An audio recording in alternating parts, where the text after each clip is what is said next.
कौने से बतियावत रहली है वो? करे ते कौने से बतियावत रहली रे? हम कैसे बतियावत रहली हो? देखलिए ते फोनवा से कौन बतियावत अरे रहली? फोनवा टाइम देखत रहली। टाइम तो हर को केकरा से कहत रहली कि रख दे। बड़ा तोरे सुनाला। आज या तो घर में तय रहती या तो हमरा मुखिया जी लगे चल, वही फैसला होके रही। अच्छा। आज पंचायत होई। अरे हाँ सगरो कमी तोहरे अंदर भरल बा, तू पंचायत करेगा। चला तब चला चला मुखिया जी लगे चला। ए मुखिया जी तल्ले ही हमार बात सुनी। बतावा बच्ची। हमार मरद भगचोनहर मिली गए। तनी जबान संभार के सुनी मुखिया जी। बोल बच्चा। हमर मरद बा फसवल सवतिया। अच्छा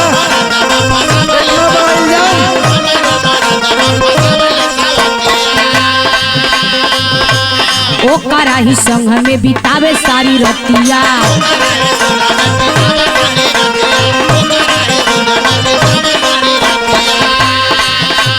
हमर मरद बा फसवल सवतिया, ओकरा ही संग में बितावे सारी रतिया। कैसे के हम बर्दाश्त करी, कैसे के हम बर्दाश्त करी। ओकरा के बूझे लाल परी से जिया पर हम उपवास करी। अरे भगवानों से करो, भगवानों से।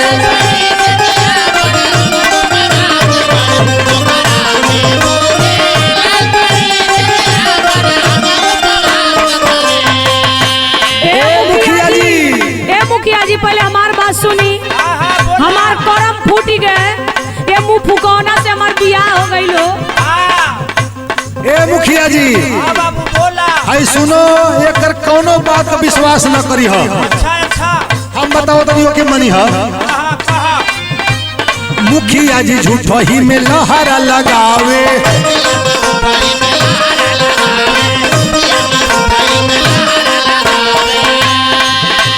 नहीं हर गई रावा से रोज बतियावे। नहीं मुखिया जी ऐसा कोनो बात नहीं बा। मुखिया जी झूठो ही में लहरा लगावे। नहीं हर गई रावा से रोज बतियावे। जैसे मकड़िया के जालहिया, जैसे मकड़िया के जालहिया। नकिया के हमारे बलहिया छिनरी दोसरे का मालहिया।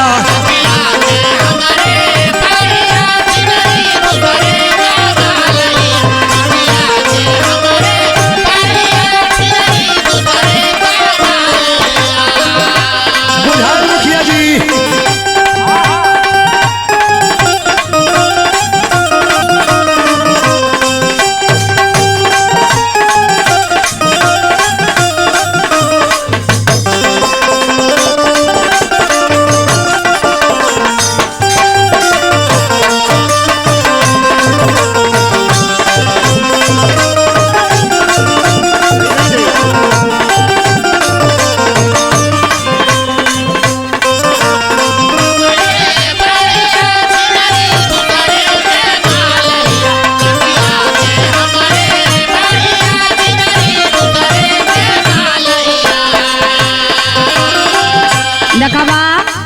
ढेर बोलबा तो तोहर लोलवा धर के कूची दे। अच्छा तो हम मोटका डंडा लेके खड़ा रहे जान ली है। ए मुखिया जी बोला। अरे इनके ऐसा न देखा, ये बड़ा दूर का चलल हमें। अच्छा पिया राम स्वरूप माना निरमा के बतिया।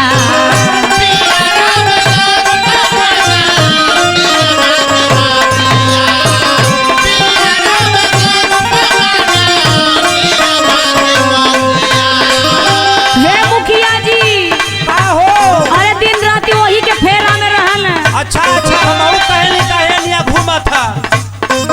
पिया राम स्वरूप माना निरमा के बतिया।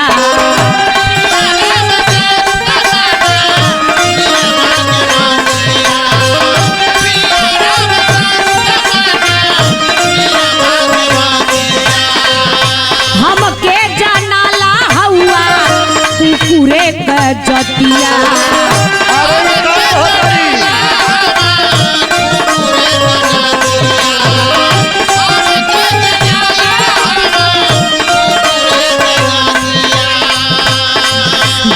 दूसरे के खेतवा में घास चरी जाई दूसरे के खेतवा में घास चरी ओकरा के अच्छा, बुझे होइए। लाल परी से जिया पर हम उपवास करी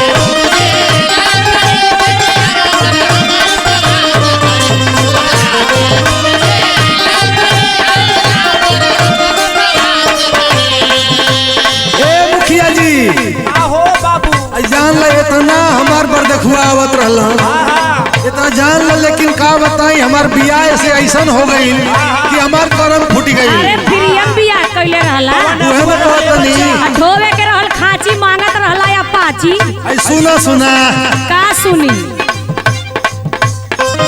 जबरी बियाह भइल एकरे संहरिया तुम्हारे घर में रहल त हमसे बियाह करी। आज बहुत बियाह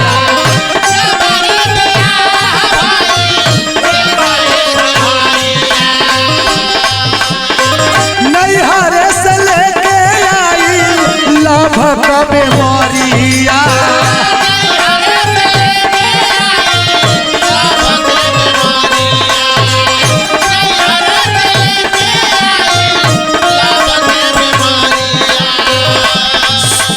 जैसे गदहिया के खा लहिया ढेर मत बोला। जैसे गदहिया के खा लहिया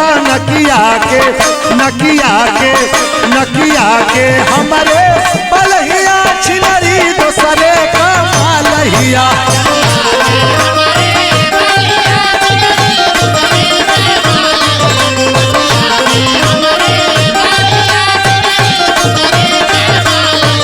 ओकरा के बुझे लाल परी से जिया पर हम उपवास करी नकिया का हमारे बलहिया छिनरी दोसरे का मालहिया ओकरा के बुझे लाल परी से जिया पर हम उपवास करी नकिया का हमारे बलहिया छिनरी दोसरे का मालहिया ओकरा के बुझे लाल परी से जिया पर हम उपवास करी